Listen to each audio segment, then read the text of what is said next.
Hello, Team 365 HS crew. Welcome to Honestly Speaking. I am Shakia, the professor, and in this video, I'm going to show you how to set up your print settings to print graduation stoles without having to split your design up. This will apply whether you are using the Sublimation Paper Rolls, which we do have on our site. We have the tacky sheets, the tacky paper for that, or if you're going to use sublimation paper sheets that you will tape together prior to sending it through your printer. It's a pretty lengthy video when we have the rolls. I show how I set it up. For me personally, I send mine through the front trays. I don't use the rear feed because I can't actually reach it. But if you are able to reach the rear feed of your printer, you can send it through the rear feed, or you can send it through the trays. That is up to you. It's a personal preference. There is no right or wrong. I just personally prefer to do it through the tray. I will leave a link, a card at the end or somewhere here at the top for you to check out that video, and also put the link in the description box. So I'm going to go ahead and jump over to my design that I am actually about to print. I did record this video already, so my settings are there. I'm just going to overwrite them. So if you are printing from a printer that only prints 8.5 inches wide, if you are able to get the 8.5 inch by 300 feet roll, you can cut it down to the size that you need. If you are watching this around May 2021, we are sold out right now, but we do have a shipment in stock. If you are watching this in the future, yes, we carry the 8.5 inch rolls, 13-inch rolls, and 24-inch rolls of sublimation paper. All Epson printers print up to 47.24 inches long. All of the Epson desktop printers print that long. So you can either take your roll of sublimation paper and cut it down to size. You cannot just load the entire roll and just let it feed on a desktop printer. It will just continue to spit that paper out until you cut it off, or until it reaches the end of the roll. All right. For your 8.5 by 11 sheets of paper, it will take 4 to reach the length if you're doing a 70-inch stole. Now, if you're doing a 60, you might be able to get away with just using 3 sheets of the 8.5 by 11 paper. You're going to want to overlap them and tape it on the back side. Take your tape as close to the edge as possible without actually touching the edge, because you don't want to take the chance of getting any adhesive on any of the inner parts of your printer. So you're going to just tape it in those 3 places. For 8.5 by 14, it's going to take 3 sheets. For 11 by 17, it'll also take 3 sheets. For 13 by 19, it is 2 sheets of paper. For the 8.5 inch wide size, you can only do 1 side of the stole at a time. For 11 by 17, you technically can fit both, but you will need to stagger them. So you're going to put it like this and put the other one close to the top. It's going to be really close together, so you're not going to have very much room like to tape your stole down to it, but you can put 2 of them on a sheet. If you're using a 13 by 19 regular paper or the roll, you can fit both on there comfortably and still have room to split it down the middle. All right, so now that you know how many sheets of paper you're going to need, let's go ahead and set this up. So I'm just going to take these and put them on my design page. If you are using Silhouette Studio, under the page setup, you're going to set your machine to none, and then you'll be able to put your design, your paper size in there. So in this case, it's going to be 13. You can do 13 instead of 12.95 by, for me, 37. Even though I'm going to set my print settings to 47 inches, I'm only going to set this to 37 so that it can stop printing after 37 inches. And your number will change if you are using the 60-inch stoles. All right, so we're going to just position that there. We're going to go to File, Print. I'm going to just go from my 7720 and we're going to go to preferences. And you can see it already says stole here. So I'm just going to go and send this to like 13 by 19. So I want to show you where to go. You're going to click on this and you're going to go to user define. There we go. And you're going to type in the settings. I'm going to scroll down here and delete. Yes. And delete. Yes. All right.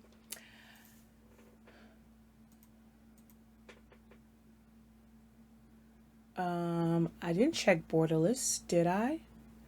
Okay, let's go cancel real quick. I didn't check borderless. All right, let's go back in and choose user define. There we go. All right, we're going to name this one Stole Tuts again. My paper width will be 12.95. The paper height 47.24, and then hit save. If you are using a small format printer, you would go, I'm going to just put this in 8.5, and you can just name yours whatever it is. Like for me, my normal settings are like HS sub roll 8.5 by 47 or HS roll 12 by 47 or 13 by 47.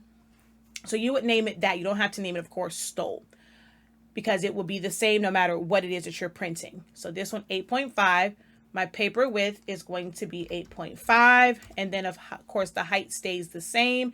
And I'm going to hit save and then OK. It's going to jump to landscape. Make sure that you send it back to portrait. Whatever print settings you use for the sublimation paper you would leave all of those settings the same. Nothing changes other than the paper size. For us over here at Honestly Speaking and SILAHOLICS Anonymous, with our Honestly Speaking sublimation paper, we use the settings of plain paper, bright white, or you can use the high quality plain paper setting. And you're going to set the quality to high, not standard or normal on a Mac. You're going to set it to high on a PC, quality on a Mac. Then you're going to come down to quiet mode and turn that on.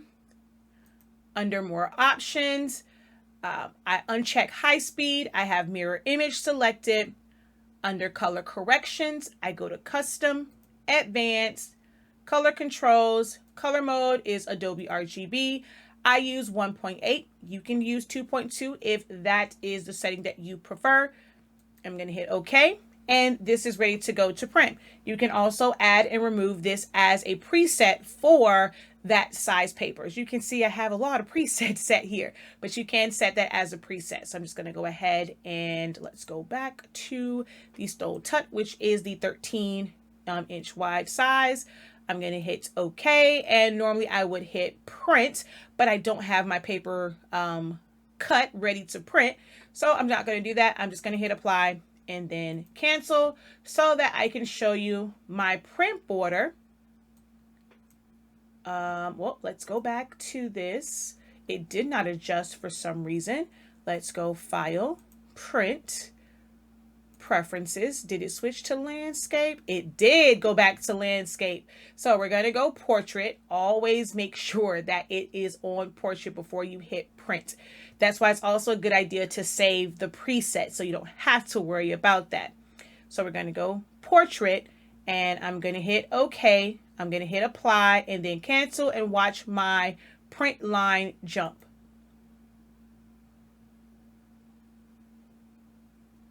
Okay, why did you not jump? That's so weird. File, print. Why does it keep going back to landscape? I'm going to go ahead and just save this as a preset. So portrait, and well, you know what? I'm going to just find my 13-inch roll, HS Submit 13 by, oh, why is that one on there too? Add or remove presets, and HS roll, and save. Yes. Close. So that's on portrait. Everything else should be the same. Oh, I know which setting I forgot to show you guys, share with you guys. Under maintenance, extended settings, thick paper envelope. So yeah, now we're all set, ready to go. I'm going to hit apply and then cancel. And it normally should jump. My print settings, show print border normally would change. I have no idea why this is not changing right now. Might be a silhouette thing. Let's go file, print, preferences. I don't know why it keeps changing to landscape. Portrait. I'm going to go print preview. Okay, and then print. Because I have no idea why it's going to landscape. So let's just look at the print preview. If this is your first time doing it, I would recommend doing the print preview. It does not print until you tell it to print from the preview. So click print preview if you are kind of unsure about whether or not it's going to print correctly. Just hit print preview from the print settings. If you are using Silhouette Studio version 4.4 and that first print preview comes up, disregard that because you are going to adjust your settings once you hit the blue print button, and it's going to take you to the preferences page where you will set your proper settings, and then from there it will be print preview. So let's look at this one and see how this is going to come out. Okay, so it was right. Don't know what was going on with it, why it kept going to landscape, but this is showing me that it will print correctly. All right, so I'm going to just go ahead and hit cancel. Don't know why my print preview isn't adjusting. Might be a silhouette glitch, but from the print preview, I did see that it will print correctly. So hopefully you guys found this video helpful. If you did, go ahead and hit the thumbs up. Also hit the subscribe button and the bell so that you are notified whenever I release new content. In the description will be the link for the Graduation Stole class if you would like to enroll in that and see how to design from beginner to advanced type designs. You'll also find the link for our shop where you can pick up your HS ink products. We have the Change the Game sublimation paper that will allow you to sublimate as low as 365 degrees, as fast as 30 seconds on most heat presses. May have to do 45 seconds on some, but gone are the days of printing at 400 degrees for 60 seconds. We have 140 milliliter bottles and sublimation ink and pigment ink to give you fabulous colors. If you are making maybe chip bags to go with your stoles, you can also print with our pigment ink and have a waterproof, vibrant print. All right, guys, until next time, have a great one and be ink-credible. Peace.